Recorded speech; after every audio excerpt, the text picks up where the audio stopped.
Assalomu alaykum hurmatli obunachilar, akalar, ukalar. Navbatdagi darvozamizda Namangan viloyati 3 tumani Yorqo'rg'on mahallasiga olib kelib o'rnatdik. Alisher tog'amiz mahallasiga xudo xolasa olib kelib o'rnatib berdik. Darvozamiz razmerlari eni 290 cm, bo'yi 340 cm bo'ldi. Darvozamizning materiallarini tushuntirib o'tadigan bo'lsam, chetlari 8 ga 8 profildan bo'lgan, bruet stinka. Taglari shiviller bo'lgan, 8 lik shiviller.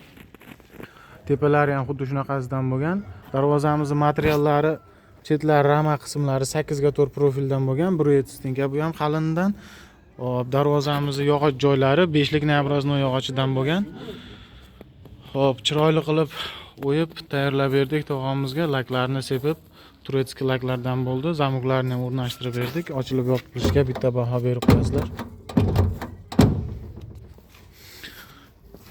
Hop, darvozamizga arabcha yozuvlarni ham yozib berganmiz. Kimga mana shunday xizmatlar kerak bo'ladigan bo'lsa, ekrandagi nomerlarga murojaat qilaverasizlar. Rahmat hammaga.